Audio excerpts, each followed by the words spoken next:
So Tottenham, they've been given a serious reality check on the opening weekend of the Premier League season.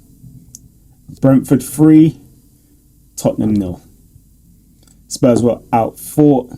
They lacked energy and struggled to create anything consistently in the final third. But less than 24 hours later, we've got the bomber for Omar Marmoush. Here we go. And with Savinho also arriving, could we already be looking at a solution at one of the biggest problems Brentford exposed? Let's put Brentford 3, Tottenham 0 under the lens.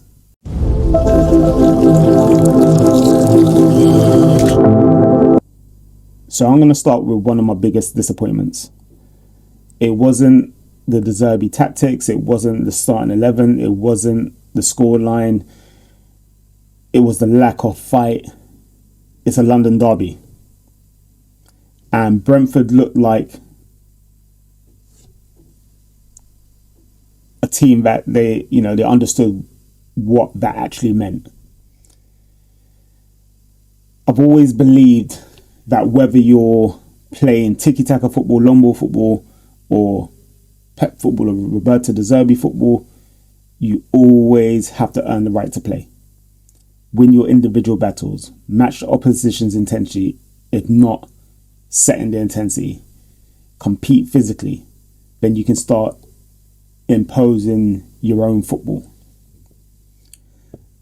Brentford had 26 shots on target, Tottenham had only 8 on target. Apologies. Brentford had 26 shots with 8 on target, and Tottenham had 9 shots with 4 on target. So that difference is huge. Tottenham actually had more possession, but Brentford carried, considerably more threat. And that's the difference between having the football and hurting the opposition with it. Brentford actually did their homework. I'm not taking anything away from Brentford. Tactically, I thought they were excellent. They clearly did their homework on Tottenham. Whenever Mathys Tel received the ball, Brentford were prepared to double up on him. On Tottenham's right-hand side, they looked to overload Archie Gray, and then they look at the athletic profile of Tottenham across the back four with Archie Gray, Jan-Paul van Hecker, Marcus Senesi, Andy Robertson, against a Brentford team that wants to attack the space, running behind and push you in transitions. Then that's where I think people are questioning the back four had a legitimate argument. It's not necessarily about whether they're good defenders individually. It's about whether the combination gave Tottenham enough recovery pace and athleticism against that particular opponent. You have things like, if we had Pedro Porro and Mickey van der Ven in that lineup, then we might not necessarily get beaten for pace all the time, because we have at least 2 defenders who can obviously recover, get themselves in the position where they can compete.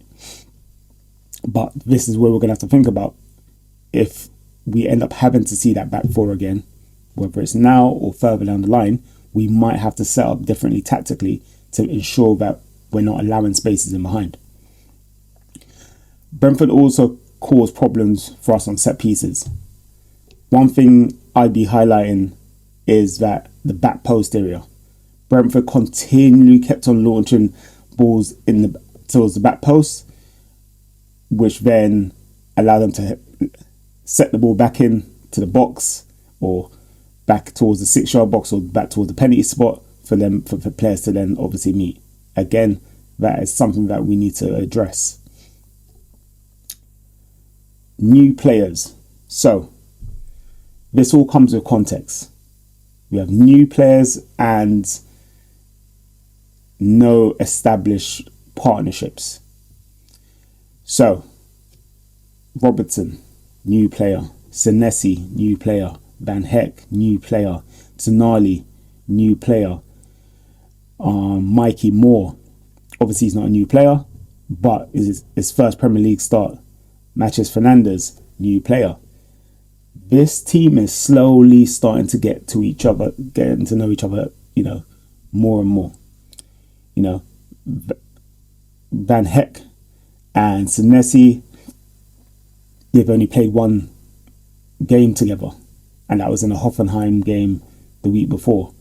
Players have returned at different stages because of the World Cup. We've had injuries, we've had pre-season, which involved us travelling to Australia and New Zealand, and the Zerbi is implementing a very specific football style.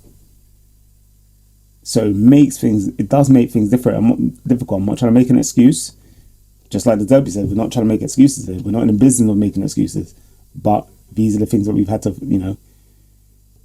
we had to obviously look at.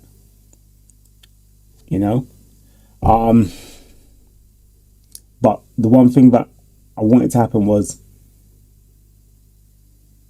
even if the players are unfamiliar, they still can run. They still can compete. Unfamiliar players still can win duels. But it does explain why the football doesn't look as complete. During pre-season, look great, look nice at times. And it's, we obviously beat Chelsea, with 10 men. Dans were getting sent off in the second half, and, we played all these teams and the football looked nice. But now we're at that competitive edge of the Premier League. We do question things now. Obviously, Archie Gray went on to make history,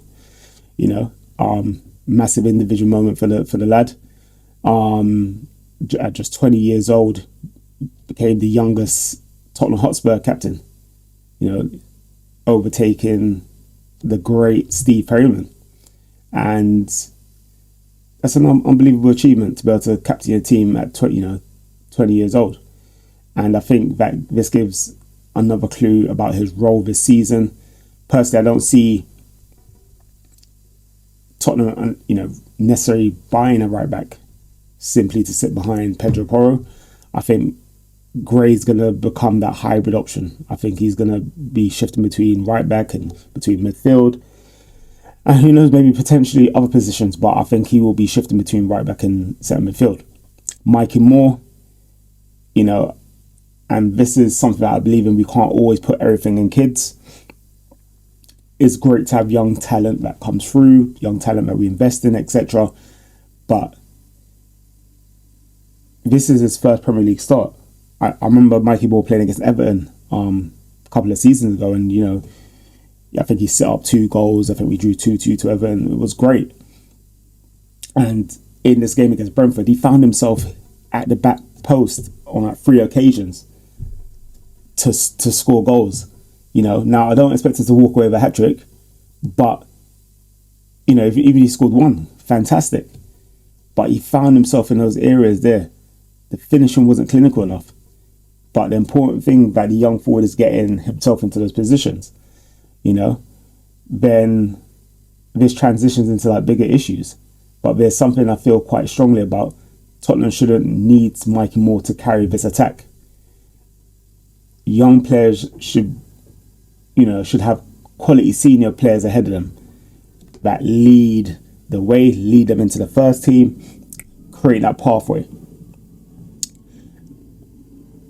I know a lot of people think about it as, there's somebody blocking his path, but no, it should be a case of there should be a leader in front of them that leads them, guides them through, and allows them to develop.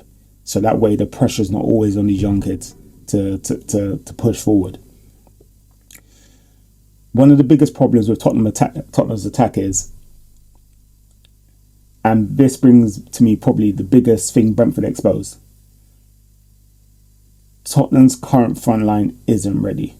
Now, the problem, lack of penetration, lack of consistent 1v1 threat, not clinical enough, young players carrying responsibility, limited attacking depth. We've spent the entire summer talking about transfers. But when the Premier League starts, speculation doesn't score goals. You need players on the pitch. Mathys Tel was one of the positives for me. Brentford respected him enough to continue to give their fullback support. But when one player is doubled up on, someone else has to benefit from the extra space. Tottenham weren't consistently able to do that. And then less than 24 hours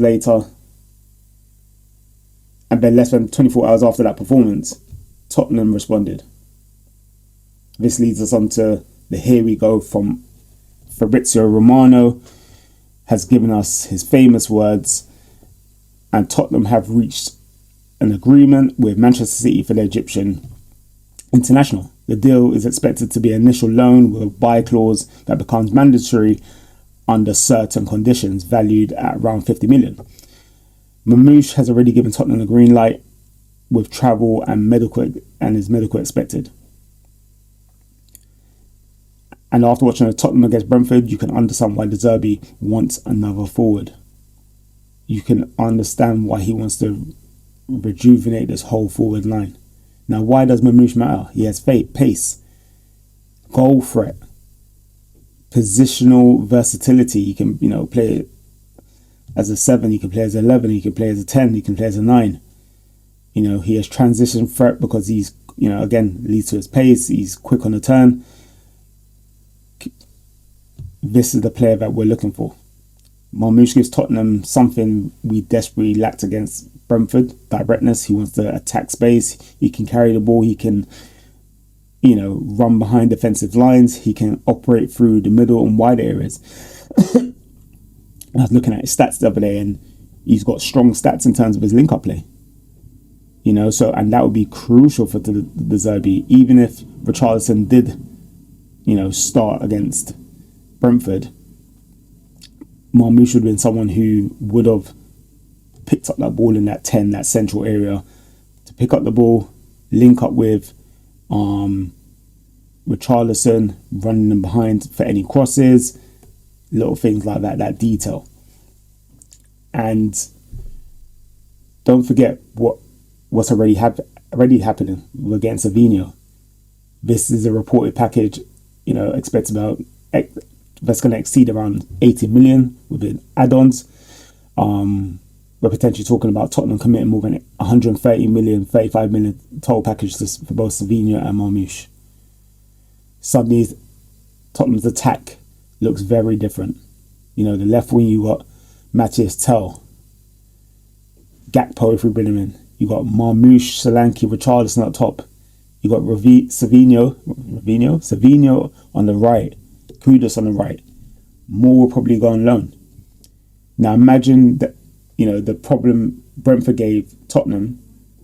They doubled up on Mathys Tel, fine. But if Savinho is standing on the opposite touchline, who are you doubling? If you shift across to Savinho, you've probably isolated Tel. If your defensive line steps higher, Marmoush can attack the space behind. That is how recruitment can change the tactical picture. That is a much stronger football, a much stronger football attacking team for us. Now, the Bergvall situation. A quick word on Lucas Bergvall. He's received plenty of criticism, and obviously there's been speculation about his future throughout the summer. But one difficult afternoon doesn't define a young player. If the Zerbi sees Bergvall as part of the project, then it's about developing and choosing the right moments to use him. Just like Moore, we need to remember we're talking about young footballers, not the finished article. If you have the Zerbi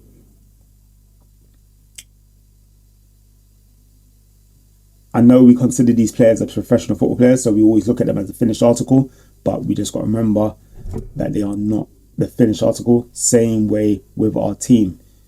We need to have patience, but patience with standards. At full time, I saw this Tottenham supporter standing in the away end with his arms out like this, looking down towards the players. Plenty had already left. And I completely understand the frustration.